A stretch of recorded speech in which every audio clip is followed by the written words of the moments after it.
Good morning students, in this video we will discuss transformer and symbolic representation and lasses of transformer.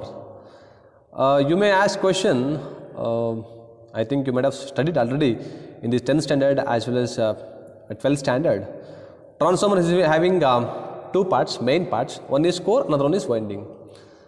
Winding is present, so copper lass because it is made up of copper.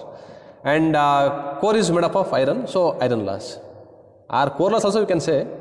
Directly you can remember based on the parts of transformer, I mean lasses. In that lasses we are having eddy current loss and then hysteresis losses and copper losses, I square R losses, right? And we will see the symbolic representation now. Let's see one by one. So this is the symbolic representation of a transformer. This is AC power supply here, and this is a winding. Primary winding is having N1 number of turns, secondary winding is having N2 number of turns, and this one is a load.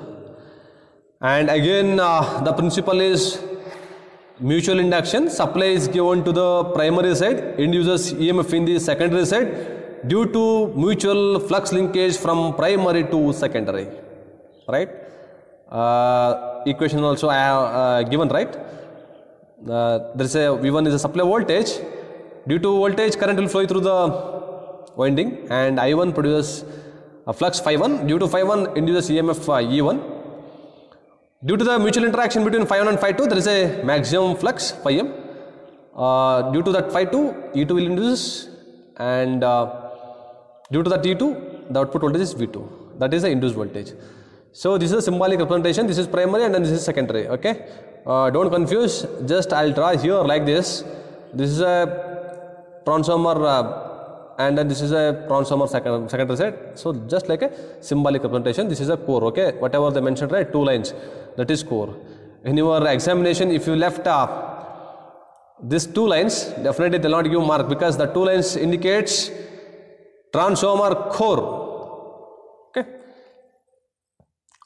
If it is N2 is greater than N1, I mean K is greater than 1 or E2 is greater than E1, then the transformer is called as a step-up transformer. Where exactly we are using a step-up transformer? In practical, in the power station for stepping up into like 11 kilovolts into 33 kilovolts.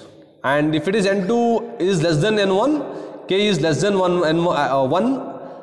we get E2 is less than E1, then the transformer is called as a step down transformer. Where it is applicable, practical, in the backside of your gate, in this in our college we have a step down transformer which converts 11 kilovolts into 440 or 230 volts power supply. Okay, and if it is N2 is equal to N1, K is equal to 1, that is used in the rectifier circuits, because if suppose harmonics will be present in the waveform, that is converting into normal waveform by using ideal transformer, constant transformer, because of to get required voltage. If it is 230 input, sometimes it will be fluctuating. So exact if you want 230, we are using this ideal transformer.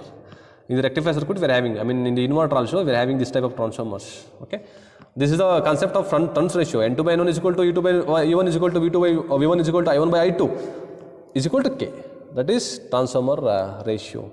It is the ratio of output induced voltage to the input induced voltage or secondary turns to the primary turns. That is the turns ratio. Okay. Now the losses of a transformer. One is core part of transformer, another one is winding, and another one is core is made up of silicon steel and winding is made up of copper. And in that core loss we have hysteresis loss and eddy current loss and copper loss, right?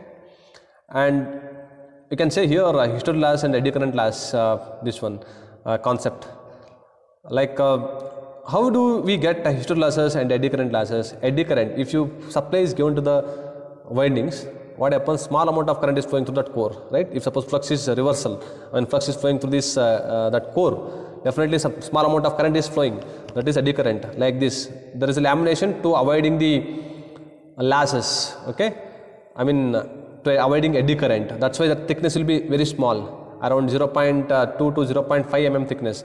And historical lashes, there is a retraction extraction, like a heartbeat like structure, that flux will be flowing from primary to secondary side, that is historical lashes. Both the lashes produces some amount of heat. If suppose heat is present, definitely that is, we can call it as a lashes, right? Formulas if you want to remember, and also they may ask question like this: what are the lashes of transformer, and what factor do they depends, and how to eliminate lashes? I can say this equation you should remember, definitely you will get all the answers. Types of lashes: eddy current loss, historical lashes in the iron part, and copper loss, I square lashes. If it is historical lashes, KH Bm raised to 1.67, frequency, volume. F is the frequency, V is the volume, Bm is the maximum flux density, KH is the constant. So that we cannot say KH where exactly we are getting the value. That is historical is constant. And eddy current lashes depends upon KE, I mean that is the eddy current constant. We cannot predict, right, where exactly lashes will be occurring. Either it may be a small amount of moisture contents or dust particles is available, I mean it occupies some space in the core, so we cannot predict, right, that constant. And Bm square is the maximum flux density, and F is the frequency, T is the thickness of the lamination. And how to eliminate lashes? By seeing this equation, we should reduce the volume of the core, then historical lashes will be reduces. If you reduce the thickness of the lamination, definitely eddy current will be reduced.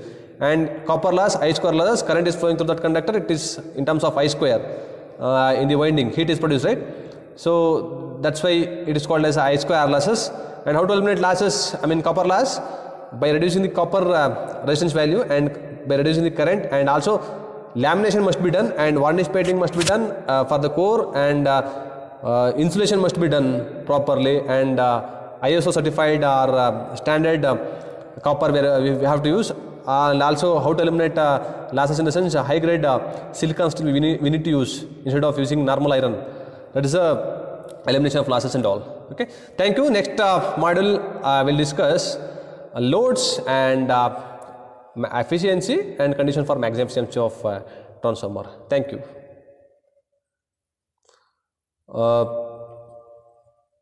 Okay, I think once again I'll revise the concepts which we discussed in this video: symbolic representation, and lashes of transformer, and how to eliminate lashes, and what are the factors do they depends.